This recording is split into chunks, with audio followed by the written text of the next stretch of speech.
Welcome back to That Dad Guy. It's October 14th, 2025. Thanksgiving in Canada is now done, and we're back to work at Canada Post. So today I went in, I delivered the little mail that was there in parcels. It'll take a little while for things to get back up and running and the mail and parcels to flow again, but glad to be back to work. I was glad to go out and drive my route once again and go see my mailbox, clean up any of the mail that happened to be out there that people were trying to send that were kind of stuck in the boxes. That's been done. But more importantly, I was also glad to be able to mail my mail. I got out a bunch of postcards that I had been writing over the last 2 weeks. I also was able to get out the winner of last month's giveaways winnings. That parcel went out today as well, or that envelope went out. So really happy about that. But one of the other things I was happy about was a Truth and Reconciliation booklet came out of stamps, and I haven't been able to show it until now. I finally got a hold of a copy of them. So that's what I'm going to show you today. Make sure you like, you subscribe, you leave positive comments, you share with other people, you put the notification bell on, and you hype if you can. Well, this is the Truth and Reconciliation bundle. There's 6 stamps inside of it. On the back it says, commissioned by the Truth and Reconciliation Committee, the TRC.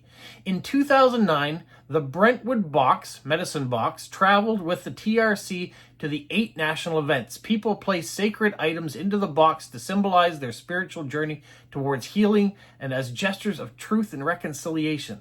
Crafted by Coast Salish artist Luke Martson, from the sacred red cedar, the box has carved panels that represent the cultures of First Nations, Métis, Inuit residential school students. The Brentwood box is a powerful symbol that reminds Canadians to confront the past, work towards healing, and hold hope for future generations. And inside, I'm going to do something here. I'm going to put on glasses. Not very often you guys see me in glasses. That's because, one, right now looking at the screen, I don't really need them. But when I am reading small print or far away driving at night, I do throw them on. So I've had them for a couple of years. I just never have to wear them when I'm making videos. Right now, looking at it, it's hard to do that. But inside, I want to show you, here are the stamps. But see how tiny the print is there? So I'm going to show you the stamps. And I've got a second booklet that I bought that I will place behind.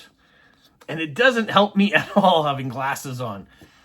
You know why? Because I'm farsighted or nearsighted. So we're going to do my best here. I'll show you these stamps and I will try to read. There's the stamps. Get them nice and close so you can see them. So number 1, this one right here, it says, on the front panel, crosses represent the churches that ran the residential schools with the federal government, while the raised hands symbolize the helplessness felt by the parents when the children were taken away from them and sent to residential schools. Now, box number 2, or this one here, stamp number 2, it says, this panel relates Inuit experiences at residential schools, the Northern Lights, and the stars beyond represent the Inuit ancestors and teachings. Students were separated from the knowledge while at residential schools. And then stamp number 3 right here is, this panel depicts the students' experiences from the prairies and the Eastern Canada. The infinity symbol found on the Métis flag acknowledges the Métis children who were taken to residential schools. And then right here, the back panel, we don't have a stamp for that one, but they do show us what's in it. So I'm going to do this, make it so you can see it. And it says, the carvings of the Thunderbird on the back panel proclaim the strong voices of the Indigenous peoples, learning that truth about historic abuse and injustice in Canada is essential to true reconciliation. So even though the print is very small, I was able to read it. I thought I was going to need these, but I didn't. It made it worse. Some beautiful stamps, though. I really like what they've done this year. I kind of wish they'd made a stamp with this as well, just to round out the 4 sides of the box. But at least they gave us an image, so those of you that get the booklets will have the full story and be able to see the box in its entirety without seeing the top and the bottom, I suppose. But yeah, I'm glad they did that. So those are the stamps that I couldn't show you on Truth and Reconciliation Day because we were on strike at that point in time. And so now that we're back, we have the stamps. I can use these for mailing out future postcards. I still have a lot of World Postcard Day postcards to send out. The reason I still have a lot is because I'm waiting for mail to come in to be able to respond to. I didn't do up a whole list of people to send out October 1st. Couldn't send them out October 1st anyways because we were on strike. But now that I have them, it's going to be a World Postcard year, I guess, over the next couple weeks or months. I will send out the remaining cards that I have for sure because I know I've got 100 people at least that are going to want to see them in their mailboxes. So I will use them for that. And I also have channel cards that I've been using to respond to people who have written to me for the first time and maybe haven't gotten a card from me before.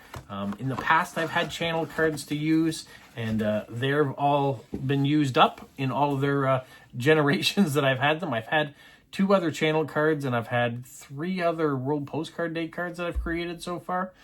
So if you have the whole set of all of them, you're doing well. But I want to be able to send stuff out to say thank you. So that's it. A short video today. I wanted to show the stamps that came out. I wanted to talk about Canada Post being back to work. And yeah, I had a good birthday too. So thank you so much for all the people that reached out and sent birthday messages, contacted me one way or the other. It was a kind of a relaxing 51st birthday. That's how old I am. It took place on the day that we were celebrating Thanksgiving as well. So I went over to my in-laws, and my brother-in-law made a wonderful chicken supper. We didn't have turkey, but we had everything else that you would expect with a turkey dinner, with all the stuffings and the potatoes and all the rest of the stuff. A pumpkin pie was made for me, and a carrot cake with cream cheese frosting was also made. There was an apple pie made for those that didn't want those 2 desserts. So I feel quite full still to this day, and had a great time just visiting and relaxing. So thank you to all the family that made that day extra special too. Well, that's it for today. A short video just talking about stamps. All right, you guys, have a magical weekend. What, Polo? You say like, subscribe, share, and tell all your friends. Who's a good boy? Who's a good boy?